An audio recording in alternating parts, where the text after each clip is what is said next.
اگر تم سے ظاہر کر دی جاوے تو تمہارے ناگوری کا سبب ہو، اور اگر تم زمانہ نزول قرآن میں کارآمد باتیں پوچھو تو تم سے ظاہر کر دی جاوے۔ وہ سوالات گزشتہ اللہ تعالیٰ نے معاف کر دیے، اور اللہ تعالیٰ بڑے مغفرت والے ہیں، بڑے حلم والے ہیں۔ ایسے باتیں تم سے پہلے اور لوگوں نے بھی پوچھی تھی، پھر ان باتوں کا حق نہ بجا لائے۔ اللہ تعالیٰ نے نہ بہرا کو مشورہ کیا ہے، اور نہ صاحب کو، اور نہ وسیل کو، اور نہ حامی کو، لیکن جو لوگ کافر ہیں وہ اللہ تعالیٰ پر جھوٹ لگاتے ہیں، اور اکثر کافر ان میں کے عقل نہیں رکھتے۔ اور جب ان سے کہا جاتا ہے کہ اللہ تعالیٰ نے جو احکام نازل فرمائی ہے ان کے طرف اور رسول صلی اللہ علیہ وسلم کے طرف رجوع کرو، یعنی قرآن کے طرف، رسول اللہ صلی اللہ علیہ وسلم کے طرف رجوع کرو، تو کہتے کہ ہم کو وہی کافی ہے جس پر ہم نے اپنے بڑوں کو دیکھا ہے۔ اگرچہ ان کے بڑوں کو شیطان نے اگر راستہ سے گم کر دیا ہو تو کیا ان کے ساتھ آپ زندگی گزارو گے؟ ایک سوال ہے۔ اگرچہ ان کے بڑے نے کچھ سمجھ رکھتے ہو اور نہ ہدایت رکھتے ہو تو پھر بھی ان بڑوں کے ساتھ آپ چلو گے؟ آپ کو تھوڑا سا عقل ہونا چاہیے۔ جو بڑوں کا اگر اس کا علم نہیں ہے تو ان کے پیچھے تم بھی لے چلتے ہو کیا؟ تم علم حاصل کرو، حق بات کو جانو، پہچانو، اور اس کے اوپر ایمان لے آؤ۔ ایمان والو اپنی فکر کرو، جب تم راہ پر چل رہے ہو تو جو شخص گمراہ رہے تو اس سے تمہاری کوئی نقصان نہیں۔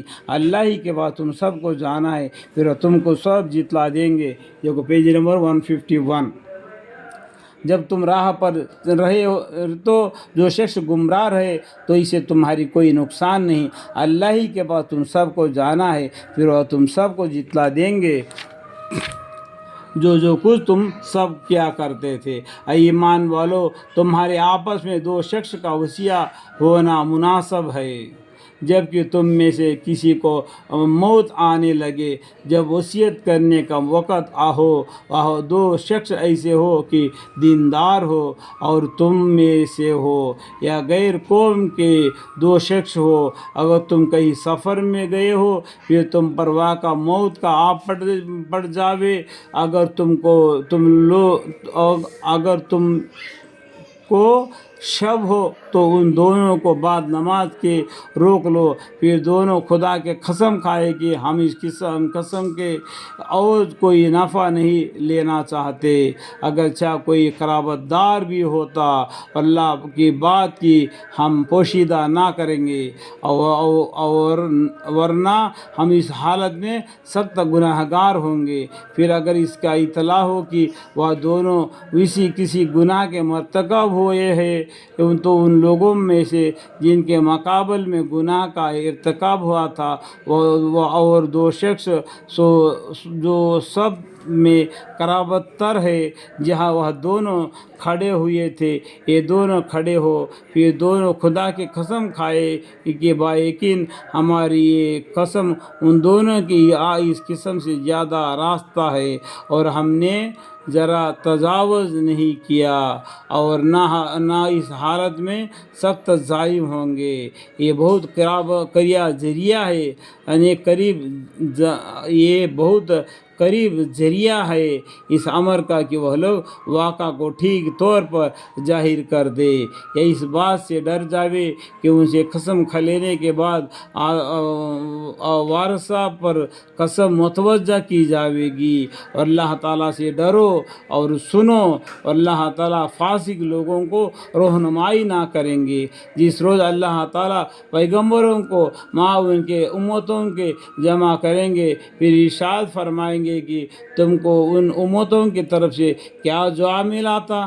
وہ عرض کریں گے کہ ظاہری جواب تو ہم کو معلوم ہے، لیکن ان کے دل کی ہم کو کچھ خبر نہیں۔ آپ بے شک پوشیدہ باتوں کے جاننے والے ہیں، پوشیدہ باتوں کو جاننے والے کون ہیں؟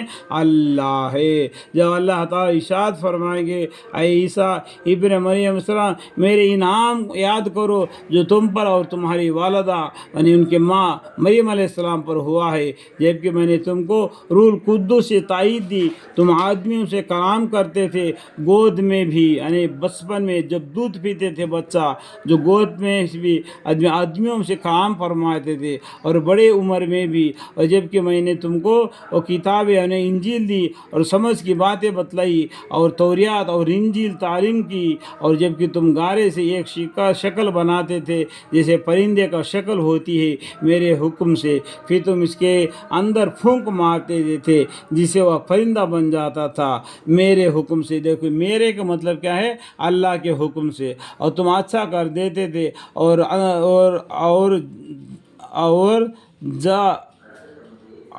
جا اندھے کو اور برس کے بیماری کو یعنی چمڑے کی بیماری والے کو میں اللہ کے حکم سے، اور جبکہ مردوں کو نکال کے کھڑے کر لیتے تھے اللہ کے حکم سے، اور جبکہ میں نے بنی اسرائیل کو تم سے یعنی تمہارے قتل و ہلاک سے باز رکھا، جبکہ تم ان کے پاس دلیلیں لے کر آئے تھے، پھر ان میں جو کافر تھے انہوں نے کہا تھا کہ یہ بغیر کھلے جادو کے اور کچھ بھی نہیں، یعنی بنی اسرائیل یعنی یہودی کے طرف جو توریات نازل ہوئی تھی ان کے طرف عیسیٰ علیہ السلام نے آئے تو انہوں نے بولا کہ آپ توریات کو رہنے دو، اب انجیل پر ایمان لاؤ۔ جب انجیل توریات والوں نے تو انجیل والے یعنی عیسیٰ علیہ السلام پر وہ لوگوں ان کو ماننے کا قتل کرنے کا ارادہ کیا تھا، اللہ تعالیٰ نے ان کو آسمان پر اٹھا لیا۔ لیکن یہ نصرانی لوگ یہ لوگ کہتے کہ یہودی لوگوں نے عیسیٰ علیہ السلام کو سولی دے لیا، یہ بات غلط ہے۔